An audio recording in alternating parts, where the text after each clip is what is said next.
मेरे यहाँ राष्ट्रीय स्वयंसेवक संघ की शाखा चलती थी। शाखा में तो खेल-कूद होता, लेकिन देशभक्ति के गीत होते थे। वो मन को ज़रा बड़ा मज़ा आता था, एक मन को छूता था, अच्छा लगता था। तो ऐसे ही करके हम संघ में आ गए।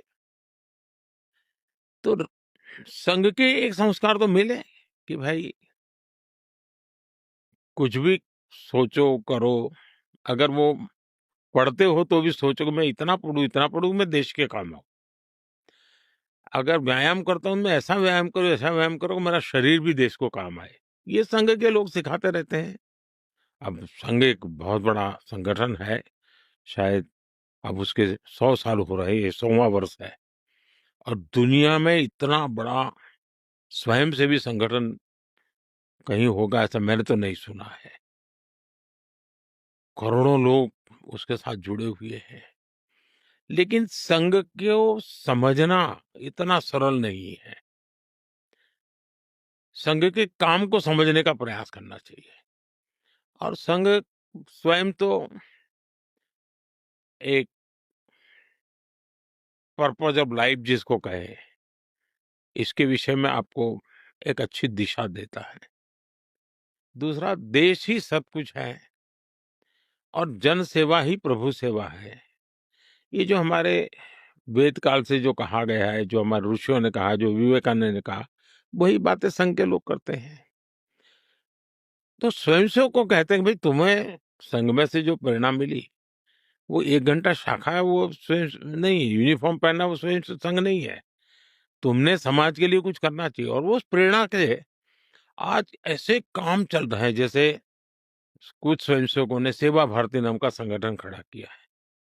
ये सेवा भारती जो गरीब बस्तियां होती है, झुग्गी झोपड़ी में गरीब लोग रहते हैं, जिसको वो सेवा बस्ती कहते हैं। मेरी मोटी-मोटी जानकारी है, करीब 1.25 लाख सेवा प्रकल्प चलाते हैं वो और किसी सरकार की मदद के बिना समाज की मदद से वहां जाना, समय देना, बच्चों को पढ़ाना, उनके हेल्थ की चिंता करना, ऐसे ऐसे काम करते हैं। संस्कार उनके अंदर लाना, उस इलाके में स्वच्छता का काम करना, यानी बिल्कुल 1.25 लाख एक छोटा नंबर नहीं है। वैसे कुछ स्वयंसेवक हैं, संघ में से ही गढ़े हुए हैं, वो वनवासी कल्याण आश्रम चलाते हैं और वो जंगलों में आदिवासियों के बीच में रह करके आदिवासियों की सेवा करते हैं। 70,000 से ज्यादा वन टीचर वन स्कूल एकल विद्यालय चलाते हैं और अमेरिका में भी कुछ लोग हैं जो उनको लिए शायद $10 या $15 का डोनेशन करते हैं इस काम के लिए और वो कहते हैं कि एक कोका कोला नहीं पीनी है इस महीने, एक कोका कोला मत पियो और उतना पैसा ये एकल विद्यालय को दो। अब 70,000 एकल विद्यालय आदिवासी बच्चों को पढ़ाने के लिए करना, कुछ स्वयंसेवकों ने शिक्षा में क्रांति लाने के लिए विद्या भारती नाम का संगठन खड़ा किया। करीब 25,000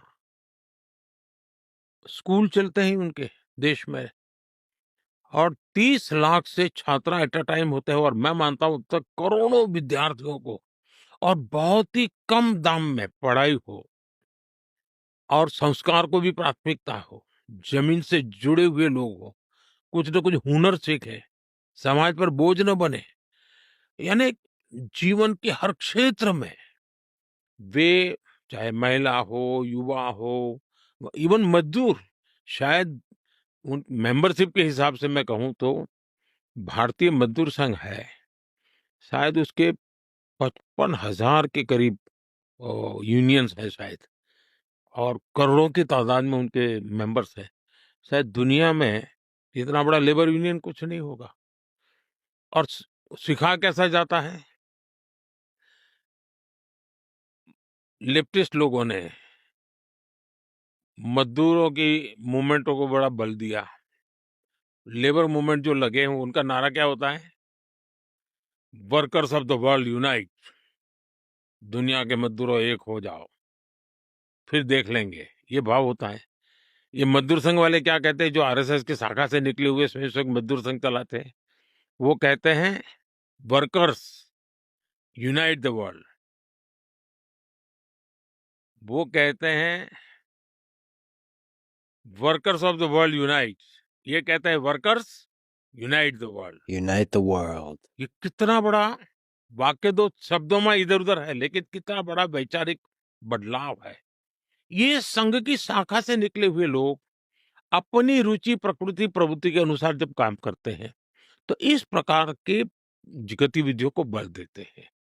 और जब इन कामों को देखेंगे, तब आपको 100 साल में राष्ट्रीय स्वयंसेवक संघ ने भारत के सारे चकाचौंध दुनिया से दूर रहते हुए एक साधक की तरह समर्पित भाव से, तो मेरा ये सौभाग्य रहा कि ऐसे पवित्र संगठन से मुझे